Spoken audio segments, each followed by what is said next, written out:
Hi there. Libertarian presidential candidate Gary Johnson. Oh, Gary.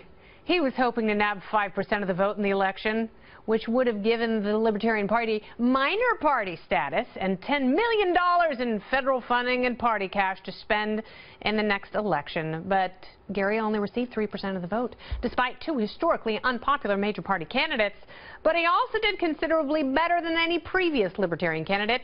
Regardless, will this go down as a giant missed opportunity, and what does it mean for the future of the party? I'm joined tonight by Reason Magazine Editor-in-Chief, Katherine Mangu-Ward. Welcome back, Katherine. Thank you. Unfortunately, not enough of the electorate embraced the ideas of Gary Johnson. A lot of libertarians were hoping that this was the year. Two of the most unpopular candidates to ever run for president. So what was it? Is it because that he was kind of a JV Republican all along? You know, I think for it to be a missed opportunity, there has to have been an opportunity. And I'm not sure that the opportunity was really there in the sense that we would like it to be. I mean, the electorate doesn't like the idea of cutting government dramatically. Yeah. I think. And that's bad news for libertarians. It's bad news for Gary Johnson. But he did do 3 times better than anyone before him. So I kind of feel like we should give the guy some credit. No, we should give him some credit, but he also lost a lot more considering that he was polling in the teens. Right. You know, if he could have maintained that going into Election Day, that really would have been something. I mean, that would have been the moment. And for so long, so many people, particularly Nick Gillespie, have talked about the libertarian moment.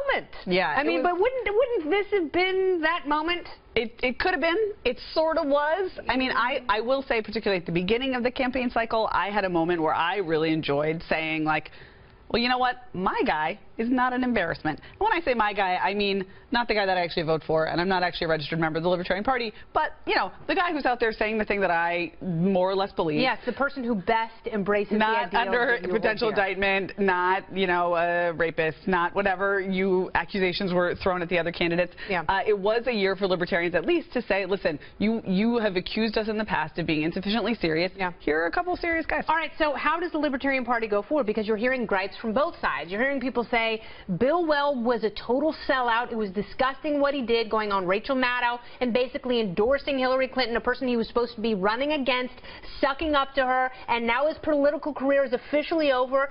Thank God. And, you know, we need some sort of a purist, but then you have people who say we need to reach out to liberty-minded Republicans and Democrats who want limited government and create a coalition. You can't have it both ways, so which way do you go if you're the Libertarian Party? Right. Everybody is, like, really enjoying their historical counterfactuals right now, but honestly, okay, say the Libertarian Party had run a super pure, you know, brain in a vat, you know, homo economicus libertarian. People would have said that person can't connect with the public. Their ideas are too far from reality. Nothing is. And then on the flip side, right, you had all these conservatives saying, I would totally have voted libertarian in this cycle if only the libertarian had been a conservative. Yeah. Right. You know, I think that, as in so many things with electoral politics, it's actually not a structural issue. It's about the talent. And frankly, out of the pool of people who know they are not actually going to win the presidency but want to go through the whole trouble of running for the presidency, which is not fun, I think that Gary Johnson and Bill Weld were a good pick for who was available. I don't think they're going to do it again. So, you know, Libertarian Party has 4 years to find some new talent. Yeah, we'll see if they go with someone like Camille Foster. Camille 2020. Yeah, that's right. Camille 2020, perfect vision. We'll see if the best-dressed man in all of politics is the man with the plan. Katherine Mangu-Ward, thank you so much. Thank you. See? We've got ideas, and we're late.